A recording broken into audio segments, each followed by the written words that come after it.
बहनों भाइयों, एक बार जब अटल जी पाकिस्तान के दौरे पर थे तो एक अविवाहित महिला ने उनसे कहा, उनके भाषण से प्रभावित होकर, आप मुझसे शादी कर लें लेकिन मुंह दिखाई में मुझे कश्मीर दे दें। मैं भी आपसे शादी करने को तैयार हूं, लेकिन दहेज में मुझे पूरा पाकिस्तान दे दीजिए। मित्रों, मैं याद दिलाना चाहता हूं 1998 की बात है। अटल जी अस्वस्थ थे और न्यूयॉर्क के अस्पताल में उनका इलाज चल रहा था। उस समय उन्होंने एक कविता लिखी थी और वह धर्मयुग में छपने के लिए उन्होंने उस समय भेजी थी। और उन्होंने संपादक को लिखा कि हो सकता है यह पंक्तियां कविता के लायक न हों, लेकिन ये मेरी जिंदगी का दस्तावेज है। भले ही यह पंक्तियां कविता के लायक न हों, लेकिन यह मेरी जिंदगी का दस्तावेज है। और यह कविता अटल जी के विषम से विषम परिस्थितियों में भी कभी हार न मानने वाली भावना का, मैं मानता हूं, सबसे सुंदर चित्रण है। उन्होंने लिखा था, टूटे हुए सपनों की कौन सुने सिसकी, टूटे हुए सपनों की कौन सुने सिसकी, अंतर की चीर व्यथा पलकों पर ठिक ठिक ठिठकी, हार नहीं मानूंगा, रार नहीं ठानूंगा, काल के कपाल पर लिखता मिटाता हूं, गीत नया गाता हूं। एक बार कुछ लोगों ने उन पर आरोप लगाया कि वह बहुत फर्म नहीं है, अटल जी आप बहुत दृढ़ नहीं हैं। तो उन्होंने इस अंदाज में कहा, क्यों आपने कहा? मैं आपसे कहना चाहता हूं कि आप नहीं जानते, भूल गए क्या, मैं अटल भी हूं लेकिन साथ ही बिहारी भी हूं।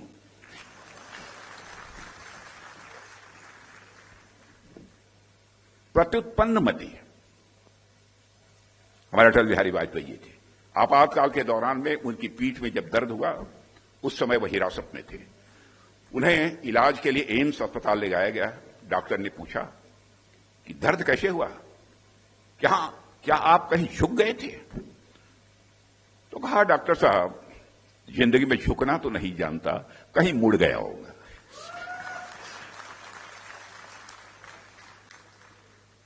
इसी बात से प्रेरित होकर अटल जी ने आपातकाल के विरुद्ध एक कविता लिखी थी कि दांव पर सब कुछ लगा है, दांव पर सब कुछ लगा है, रुक नहीं सकते, टूट सकते हैं मगर हम झुक नहीं सकते। एक घटना मैं आप सबके रखना चाहता हूं, 2006 की है।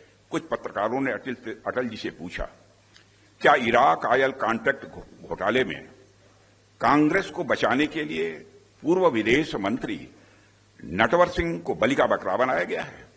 तो अटल जी ने जानते हैं क्या जवाब दिया? ये पूछा लोगों ने, क्या उस पर पर्दा डालने के लिए, उस भ्रष्टाचार पर नटवर सिंह जी को बलि का बकरा बनाया गया था? तो उन्होंने मुस्कुराते हुए जवाब दिया, मैं शाकाहारी हूं।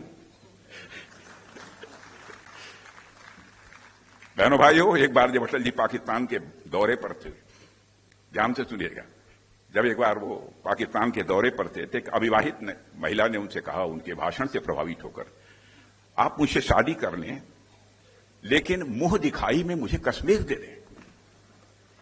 तो उन्होंने कहा कि मैडम मैं भी आपसे शादी करने को तैयार हूं, लेकिन दहेज में मुझे पूरा पाकिस्तान दे दीजिए।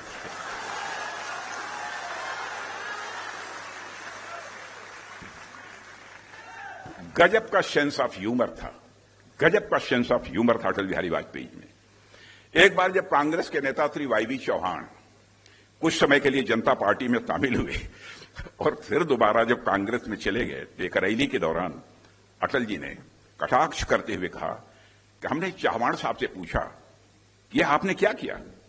तो उन्होंने उत्तर दिया कि अब हम घर वापस आ गए हैं, तो कोई उनसे पूछे तो क्या अब तक वह ससुराल में थे? अटल जी के भाषणों की सबसे अच्छी बात यह थी कि जब वह विरोधियों पर भी हमला करते थे, मेरे बहनों भाइयों, कभी भी मर्यादा का अतिक्रमण नहीं किया। सबसे बड़ी विशेषता वो थी। एक बार हिमाचल के प्रदेश के मुख्यमंत्री वीरभद्र सिंह जी का नाम आपने सुना होगा, हिमाचल प्रदेश में भाषण करने के लिए गए, तो उन्होंने कहा, यहां के मुख्यमंत्री भद्र तो हैं लेकिन वीर नहीं है। और इतना कहकर सारी बात उन्होंने समाप्त कर दी। एक महिला ने कहा उनसे कि महिला ने क्या, उनके साथ महिलाएं भी थी, पुरुष थे, तो नवाज शरीफ उसमें से बोल गए थे कि अटल जी, आप तो इतने पॉपुलर हैं कि अब तो पाकिस्तान में भी आप चुनाव जीत सकते हैं। आप ये कल्पना करिए, भारत में ही नहीं, भारत के पड़ोसी देश पाकिस्तान में भी उनके प्रति लोगों का इतना सम्मान था, इतनी लोकप्रियता उनकी थी।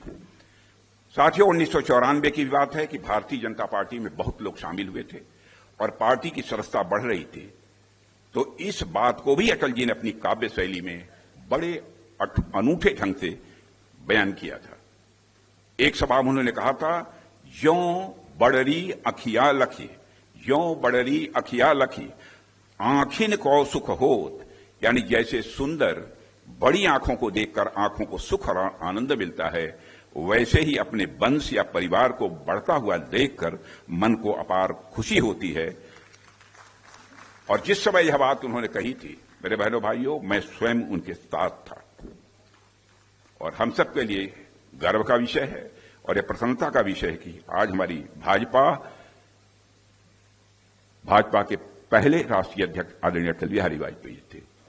उनके आज हमारी भाजपा वो विश्व की सबसे बड़ी राजनीतिक पार्टी बन गई है।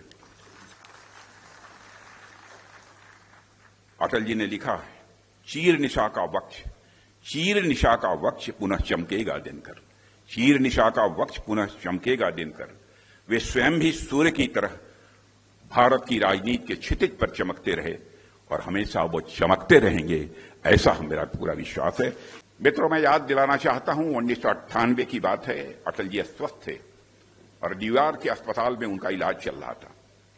उस समय उन्होंने एक कविता लिखी थी और वह धर्मयुग में छपने के लिए उन्होंने उस समय भेजी थी। और उन्होंने संपादक को लिखा कि हो सकता है यह पंक्तियां कविता के लायक न हों, लेकिन ये मेरी जिंदगी का दस्तावेज है। भले ही यह पंक्तियां कविता के लायक न हों, लेकिन यह मेरी जिंदगी का दस्तावेज है।